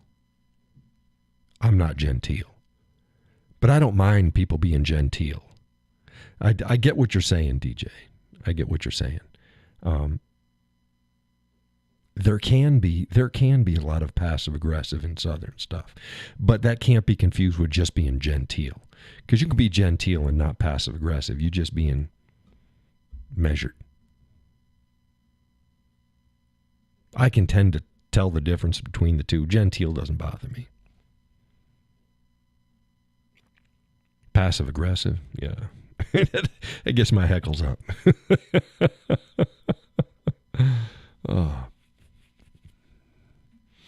Had someone the other day say, you just can't accept the fact that you can be wrong. It's like, no, I can accept the fact all day long that I can be wrong. But when I'm not wrong, I'm not fucking wrong. It's like, if I'm wrong, I say, hey, yeah, oh, gee. The same thing with Donna. I'm talking about the Charger versus the Challenger, and I got them mixed up because the modern versions, they've switched the hoods. They've switched the front fascia. As soon as I figured out, yeah, I was wrong. And just admit it, yeah, I was wrong. Not a problem. Okay, correct it. Won't make that mistake again.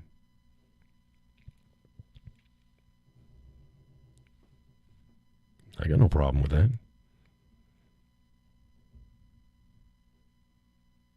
Learn, correct, move on. What I don't like is people sniping me, though. This motherfucker tried to snipe me. Pick apart what you say just so that you seem smarter. It's like, don't try to snipe me, motherfucker. The missus listens to this. She's like, oh, you just let it go. It's like, no, I just laid him out in the real world. Don't play that game. Play that passive-aggressive bullshit and then gaslight about it. It's like, no, sorry, don't do that shit. Don't do it.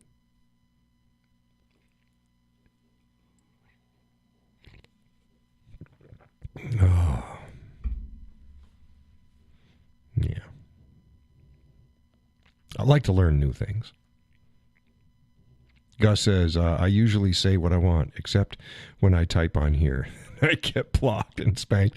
Yeah, well, except you either get autocorrect and it doesn't come out, or you get spanked. Yeah, because the basic YouTube filters.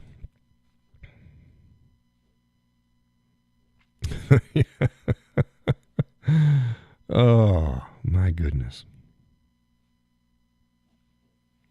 Yeah. Holy shit, it's the 14th. We're almost halfway through the month. I'm stoked. I'm hoping, okay, next week or two. Let me get that email about the dulcimer. Yeah. I got some plans. It's like, oh, I've stopped. John, you haven't put up any videos of the dulcimer. Right. I've only picked it up a handful of times since I ordered the new one. And I go, why'd you do that? Well, because the one that I have now is the classic diatonic scale. The one that I'm getting in is the chromatic scale. If I get used to playing the diatonic scale, it's like, oh, I learned all these songs, and then move over to the chromatic scale, it's not going to be the same. It's like, well, it's the same. Yeah, but the frets, I've got twice as many frets. And the way I play is, it's muscle memory. I learn where it's supposed to go, how many fret jumps, and I learn that. So I just stopped playing the diatonic scale. So there's a method to this madness. Gus says when I call in, that's a different story. Yeah, then he just talks. And he says, because the filters don't pick that shit up.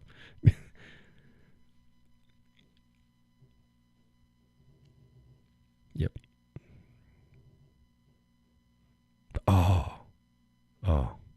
Oh, about busking. Okay, this is how it works in the state of New Hampshire. And from what I understand, this is about how it works most every place now. But in New Hampshire, there's only certain times of the day in certain places, and there's certain they allow you, depending upon the city that you're busking in. Most of them, you got to move every 2 hours. That's why you're not monopolizing a location. If you use a chair or a table, you've got to get a permit. Yeah. The dulcimer, I'm not standing. I need to sit. So I could sit down on a wall and that would be fine. So go, okay, maybe. But the dulcimer isn't that loud. And what I want to do with it, I want to be able to use my pedal boards and stuff like that. So I'm going to need amplification. And most of the communities, I haven't found a single one in New Hampshire, and this is the way it is in a lot of states, that allow amplification. Now, there's some like New York City, they've got special things and stuff like that, but that's different. But a lot of the places, they just don't, especially in New Hampshire, no, they don't allow amplified. You have to get another permit to do amplified. So it's like, oh, shit. So if I was just wanting to go out with, and it makes sense, because like Manchester, nobody, I've never seen anybody busking in Manchester. Nobody. And it's a shame. And I've talked to people in Manchester and asked them, why don't they have buskers here? Like, I don't know. Everybody's like, I don't know. It'd be kind of nice. It would. Well, that's probably because of the regulations. Concord is where I was thinking of doing busking. And that's the same way. You need to, so, makes sense. You see buskers in Concord, especially during the warmer months, especially after the Rovid crap. You'd probably get 3 to 6 buskers down Main Street, and they're spread out. And yet, none of them is amplified. So it's just guitar and singing and vocals, this without a mic. So yeah. Now, if I was just doing the guitar, that'd probably work. Guitar has more sound. But I don't think it's going to work with a dulcimer, which is why characteristically in the past you didn't see dulcimers in bluegrass bands and stuff like that, even though you go, well, gee, they were both in the Appalachians, right? Well, yes. But the dulcimer has no voice. I mean, it does. It's great here. You put it in your house or sitting out by the, on the back porch or in the backyard or whatever, and it's just a small intimate gathering. That's fine. You can hear it.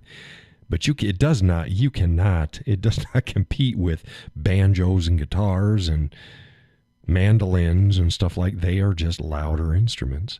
However, now that we've got amplification, it's like, oh, now you're starting to see them play with them. Yes, starting. So I'll still look into it. And for folks, it's like busking is not panhandling. A lot of people don't know the fucking difference. Buskers are not panhandling. They're out there working.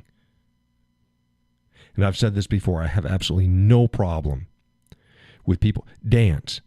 Have a marionette. Do yo-yo tricks. Hold on here.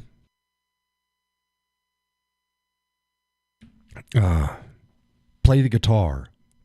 Do something. Yodel. I don't care.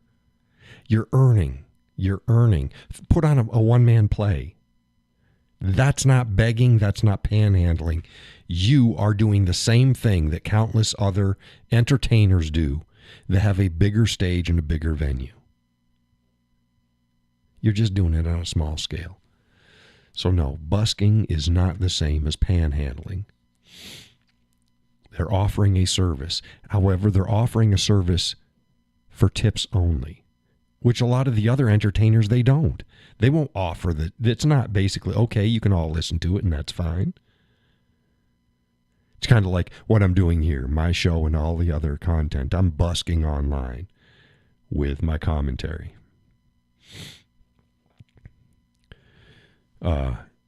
Gus writes, whenever I hear banjo play, now I run. Squeal like a pig. You got a pretty face. Oh. Steve Martin, he's a world-class banjo player. He's played with all the greatest, and the greatest would probably very happily admit him amongst them. Loves the banjo. But yeah, busking is not panhandling. It's not begging. It's earning whatever pay they make. So yeah, I looked into it. I'm like, damn, because I'd need amplification. Now, talking online and or looking online, a lot of places will go, if you're not playing loud, most of the time you won't get messed with. But then I also I looked at some Reddit boards and stuff like that with people in New Hampshire that were actually looking to busk, and they're just basically like, yeah, there's, unless you're not amplified, yeah.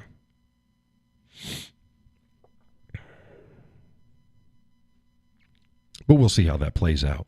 See what I did there? I'll get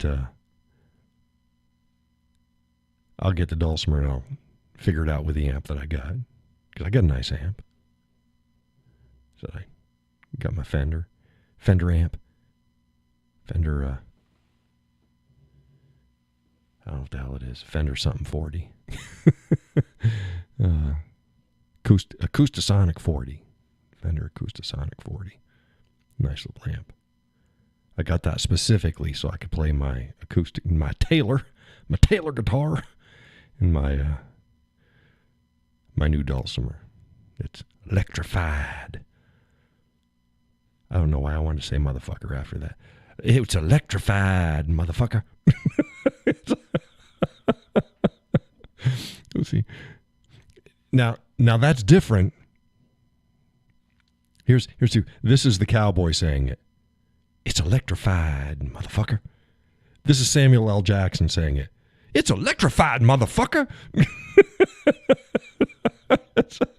Dude. Oh.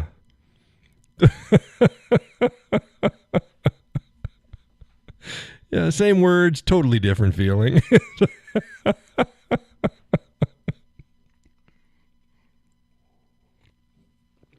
Say what one more time?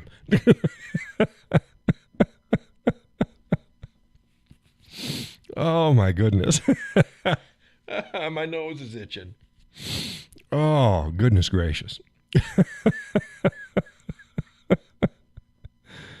Oh. Goofball. Stop it. I'm not.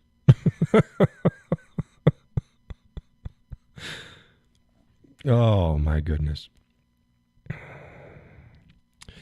Gus says there are a lot of places in Concord that let people like you can play. They are little places. Yeah, but again, I've got a couple places where I thought would be pretty cool, and I got some. I think it's like Eagle Square or First Eagle Square, something like that. It's on the right hand side. It's on the side of the street that the State House is on. There's a little. It's right where the that restaurant that used to be the jailhouse. It's the back side of that. There's a little courtyard there. Probably awesome acoustically. I could probably get away without having an amp. But the problem is the amp allows me to do the effects that I want to have. And when you're busking, you want good traffic. And those places don't get really good traffic. It's sort of, but not really. Busking isn't just about going out and playing music. It's about having people drop some duckage in your case. But yeah, there's places.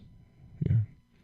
And if I didn't want to add the effects, again, there's a reason I got an electric version for the dulcimer. I want to add the effects. I want to do reverb. I want to do the chorus. I want to do special effects. Excuse me. But yeah, there's places.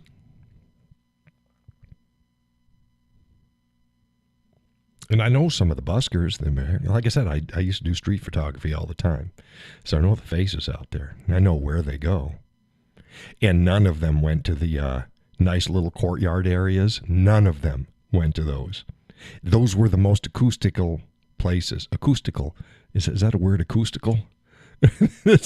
Those acoustical places. I'm making up words now. Acoustical. The places with the best acoustics aren't the places they can make the money. They just don't get the traffic.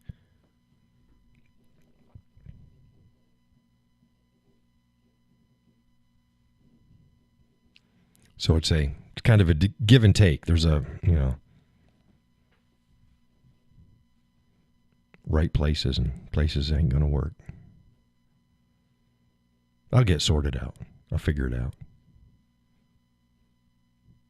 Then I'd have to figure out whether or not I want to invest again in a battery operated amp. They got some nice ones. Oh, they got some nice ones. They do. They do. I'll getting videos up online with the songs played with the effects before I even think about that.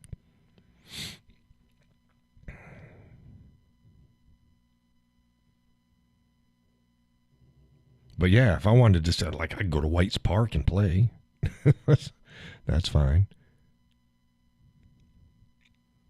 Now, White's Park with amplification, depends upon whether somebody wants to throw a shit fit or not. Because technically I can't do that. But also, I ain't going to make any money busking in White's Park. My intent isn't just to put on free concerts for people. If I'm going to spend my time going, I want to busk, not just play music. Yep. So sorry about that, Judy. I thought I'd let everybody know. It's not totally ruled out. I'm going to look into things because, again, if I can go and if I can get the needed permits and I can explain to them exactly why, maybe get sort of an exception to the rule and say, look, if somebody complains because I'm too loud, then they kick me out. But I can't do this because of the instrument that I have without running an amp.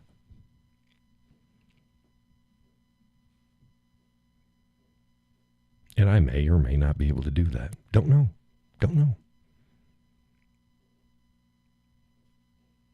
It was a seacoast town. I can't remember the town. It was a seacoast town. Maybe it was Rye. Maybe it was Rye. I don't know.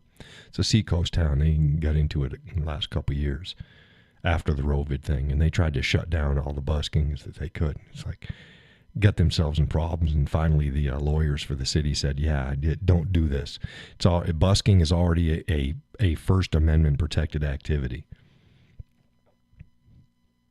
So what they do is they just crack down on no amplification, no extreme loudness and stuff like that. So they get other ways around it. Live free or die, motherfucker. This is what gets me. Live free or die state.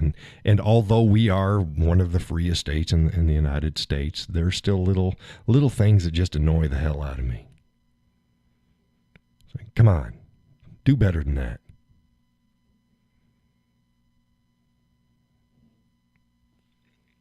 It's almost 10 after 10. 10 after 10. It's a good show, folks.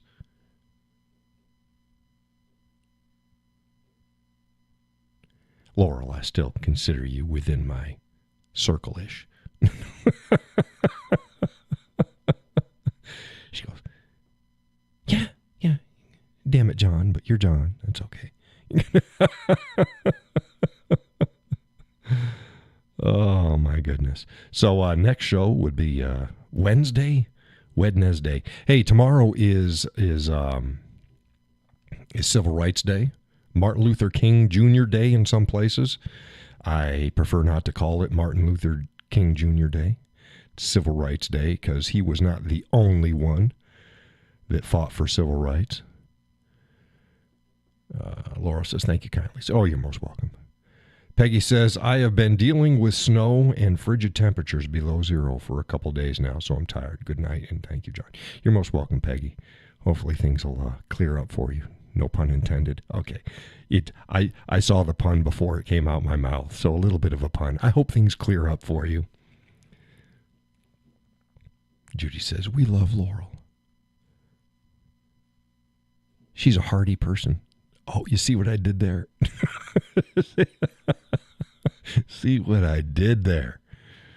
Laurel is a hardy person. Haven't heard back from Connie. Give Connie and Elliot your prayers still. Anybody else that needs some prayers out there? Just send them out there. God will know. When you're sending out a prayer for Connie and Elliot, just say, and for etc., etc., etc. It's the King and I. Next show Wednesday. I will be still putting out content. Don't know what's going on tomorrow. I got my standard Monday stuff, but the missus doesn't work. So I don't know. We'll have to see. I don't think we got anything planned. But keep folks updated on the gals. They are happy. They're happy out there. They're having a ball. Laurel says, thanks, Judy. I love this group. Stop that. Oh, none of that gushy shit. Just keep that womanizing, womanizing, not womanizing, the wrong word. Womanish. Womanish? Womanish? Womanish. No.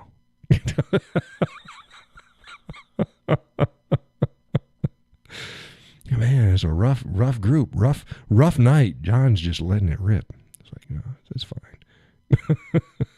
But I'll see you. Oh, stop it. Stop it, Judy. It's like, my God. Love you, man. No, love you, man. No, love you, man. No. We keep it good. We keep it good. Honest, fair, caring. Laurel says, time for you to go to bed, John. It is. It's been a long day. So I'll see you guys Wednesday. And listen, Cowboy, you are special too. Fucking stop that shit. Special. I got my short bus parked. He's special. John's a special kind of guy. Fuck you.